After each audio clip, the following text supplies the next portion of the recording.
Hello, everybody, and welcome to We Measure the World, a podcast produced by scientists for scientists.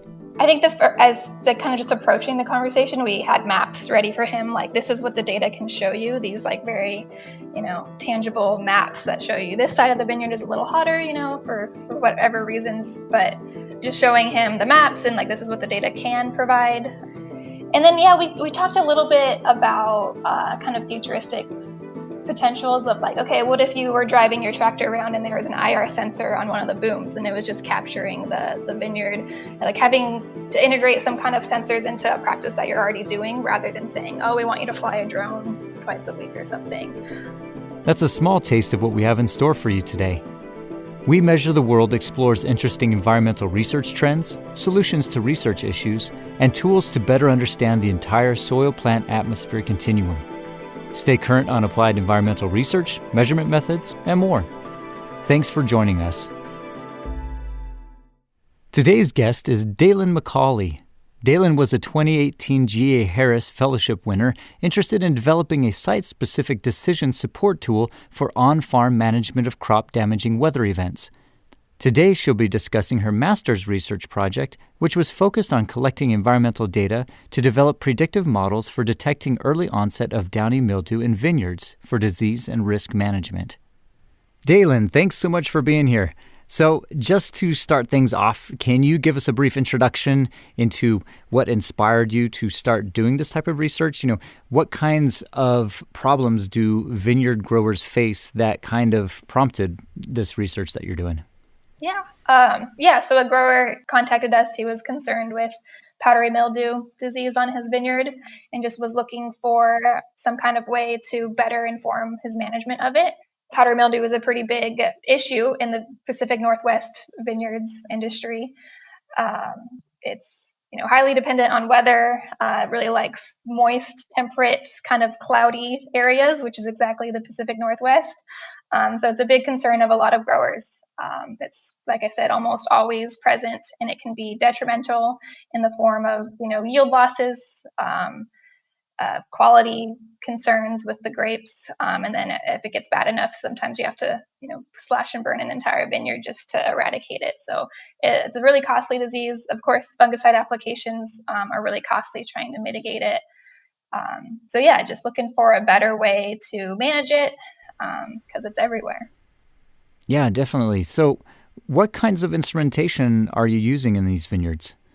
So we use the instruments that we got from Meter to make those 4 weather stations, and we distributed them across the vineyard in basically 4 different locations that we suspected to have pretty different weather conditions, 4 different microclimates that we suspected.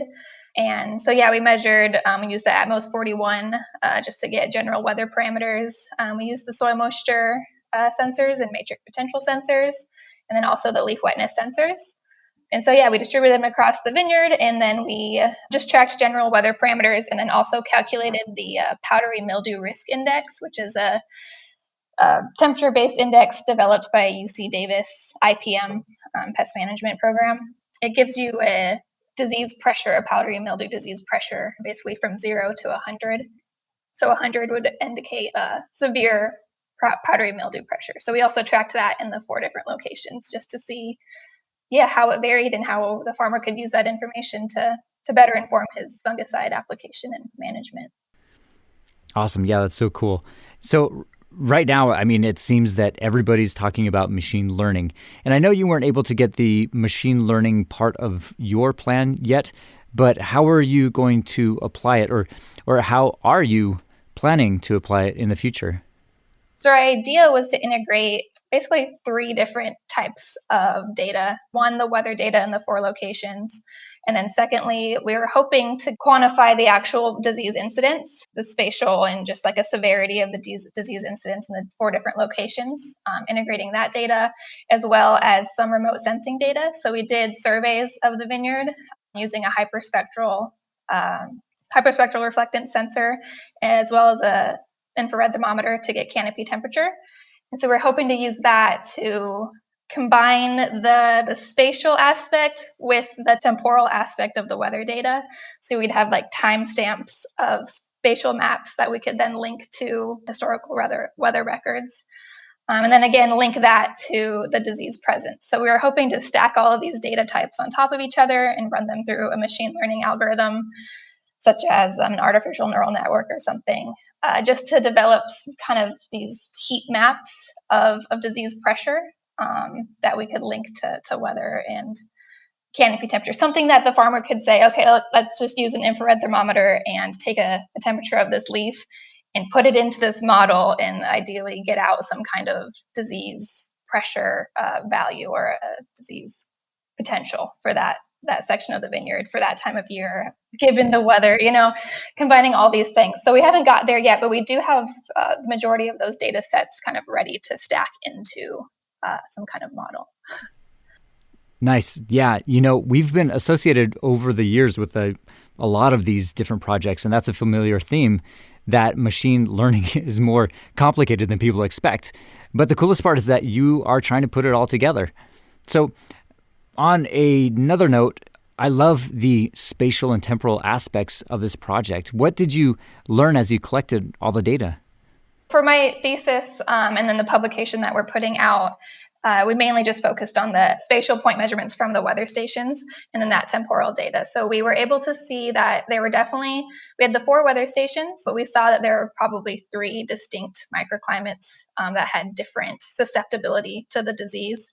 And then given that, we also saw that using the powdery mildew risk index, we saw that there were definitely, again, 3 different areas that could benefit from unique spray schedules. So for example, one of the stations that was kind of higher on this ridge in the canyon had much higher severity throughout the whole season than another station that was kind of lower and hotter.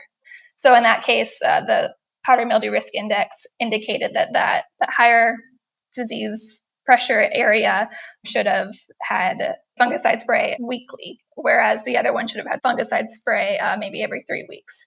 So that was our main result, is just showing that yes, there are different microclimates across a single operation, and they could benefit from more targeted, unique disease management strategies.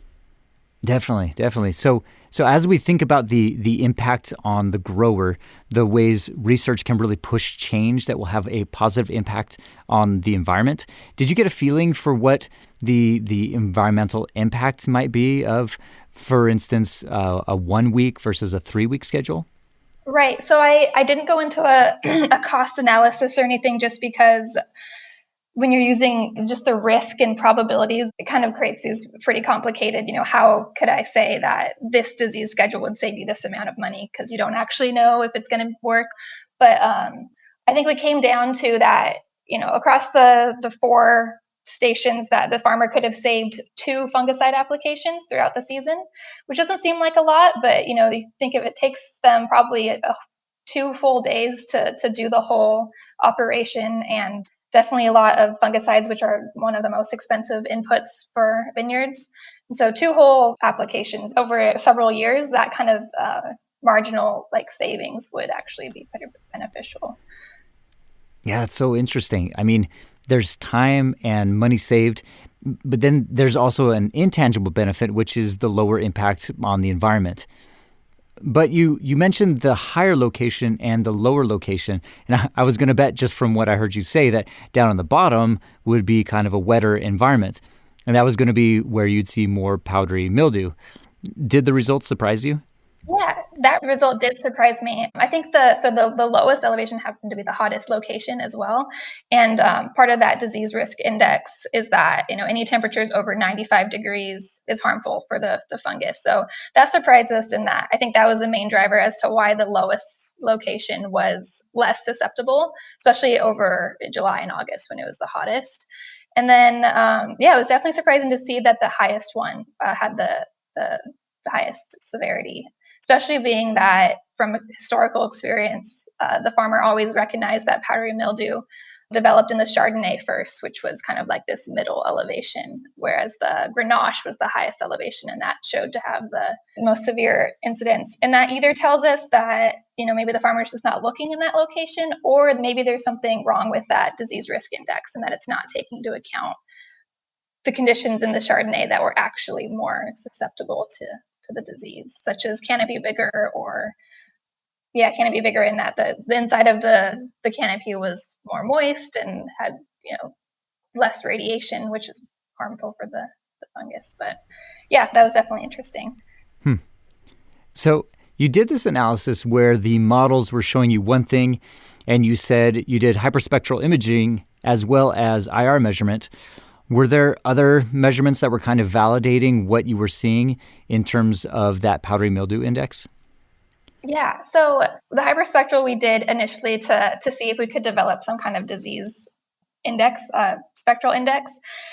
Kind of the caveat that I should mention is that this vineyard, historically always gets powdery mildew every single year. And this year, the year that we did the study, fortunately for the grower, a little bit unfortunate for our research, they didn't get powdery mildew.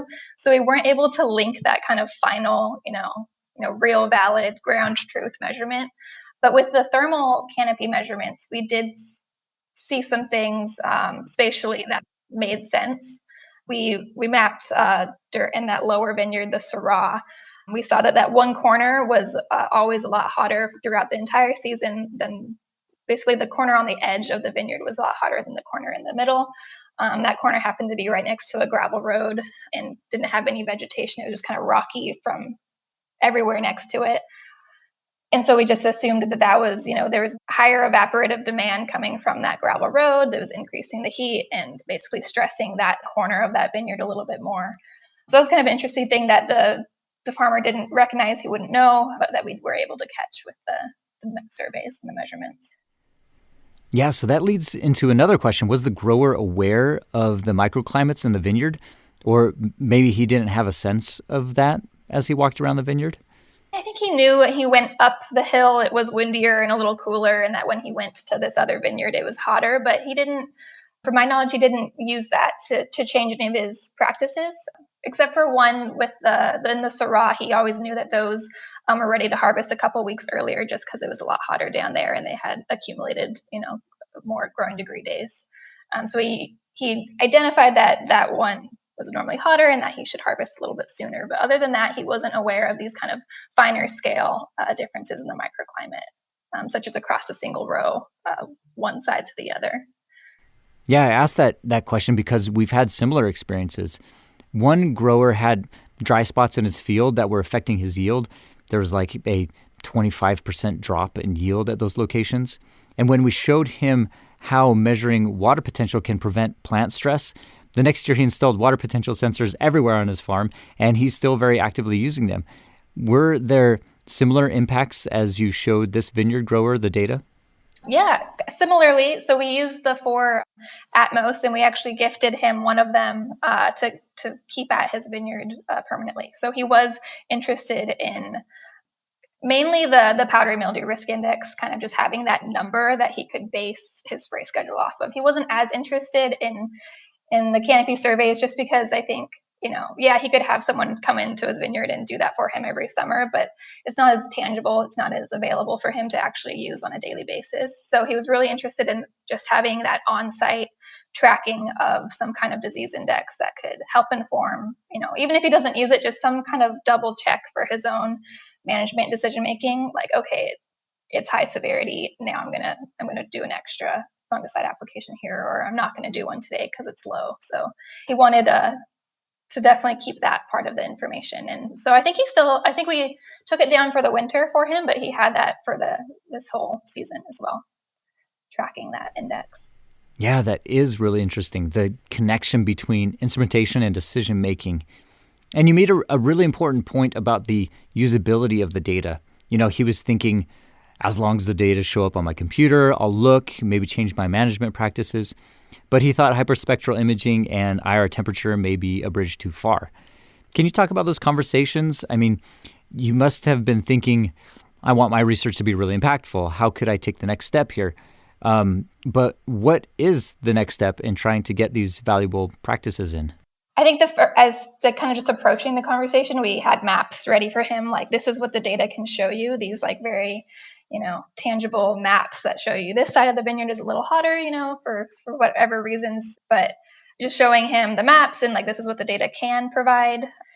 And then, we talked a little bit about kind of futuristic potentials of like, okay, what if you were driving your tractor around and there was an IR sensor on one of the booms and it was just capturing the vineyard, and like having to integrate some kind of sensors into a practice that you're already doing rather than saying, oh, we want you to fly a drone twice a week or something.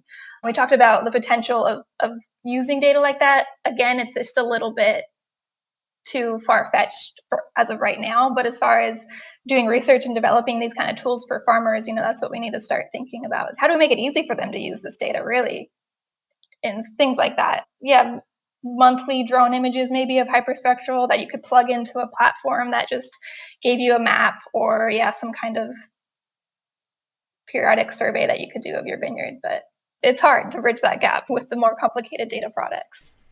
Yeah, so when you talk about some of the barriers to entry for the technology, is it cost? Is it time? Is it a combination of those things?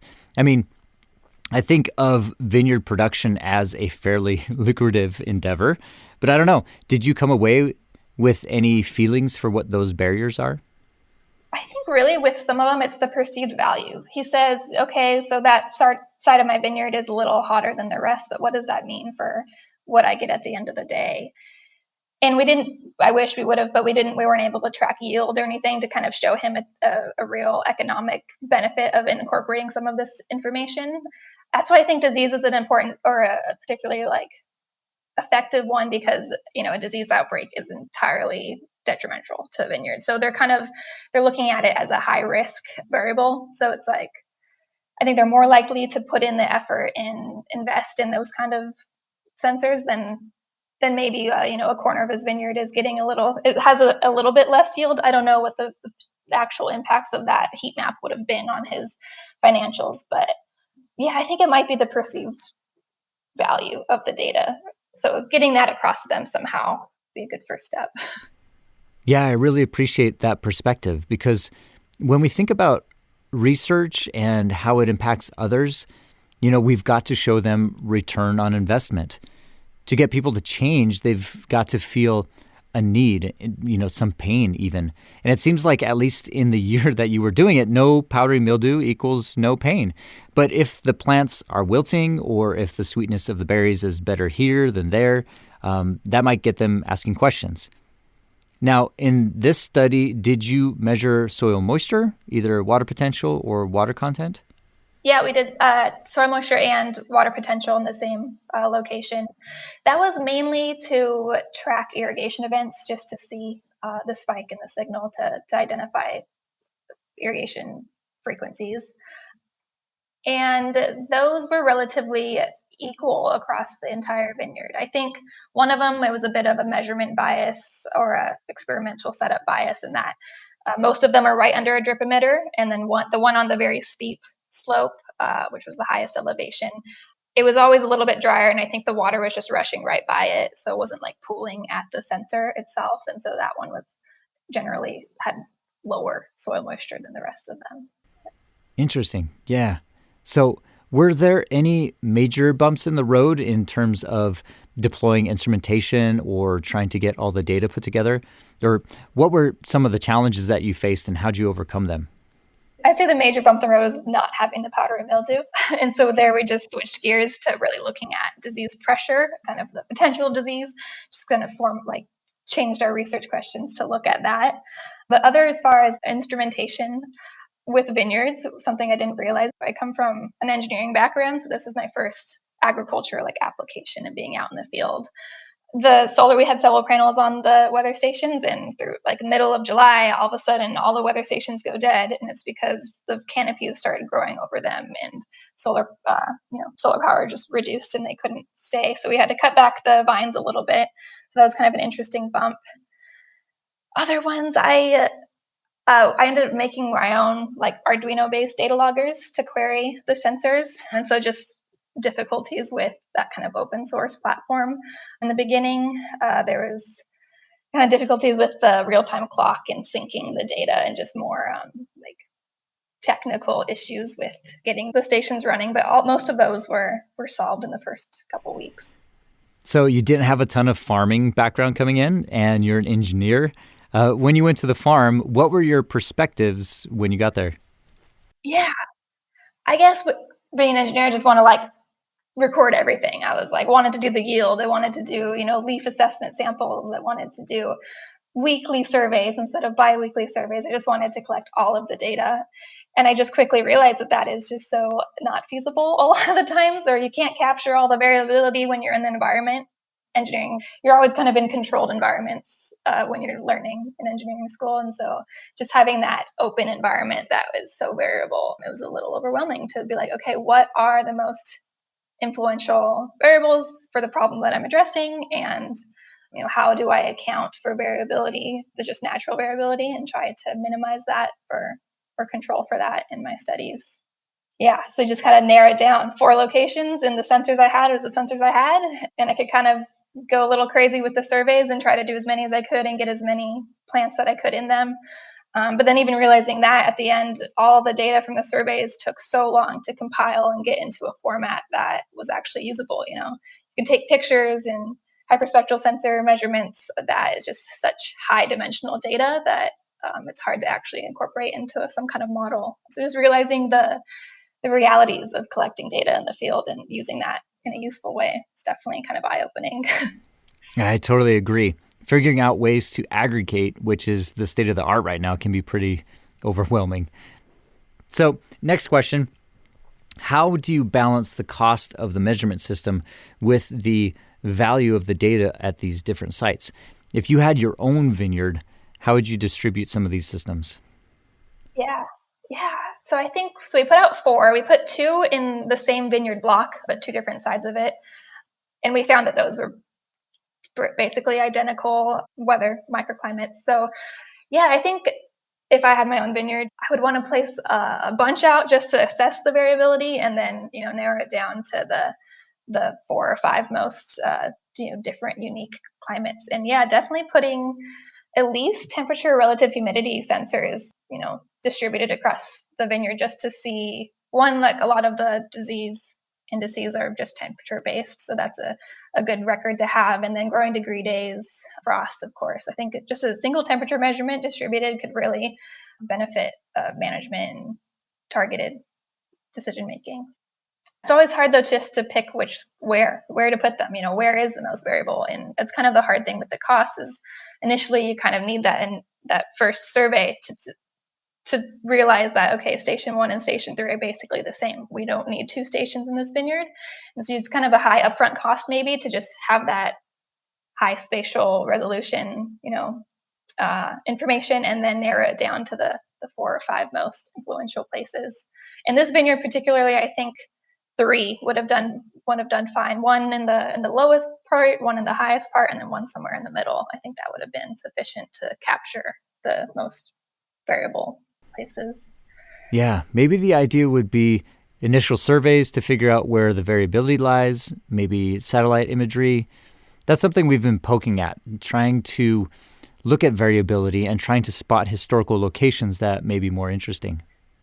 I think that another thing to think about is just the operational, at what resolution can the production apply? Like if you're having super high spatial data in a single vineyard, well, they're not going to just spray every plant differently. He's probably going to spray an entire row, or if not an entire block similarly. So just looking at the resolution of the actual production and operation activities, it's an important thing to keep in mind. Yeah, it seems like there's a real balance to what we can do and what is truly feasible. And if we're trying to design this for mass agriculture, what does that look like? And so what are you working on now? Yeah, so I'm working at Oregon State. So I'm a faculty research assistant at the North Willamette Research and Extension Center. So it's an agricultural extension center, working with the nursery production program. So I'm kind of like the sensor technician. I'm working on sensor-based, sensor-controlled irrigation for container nursery industry in Oregon.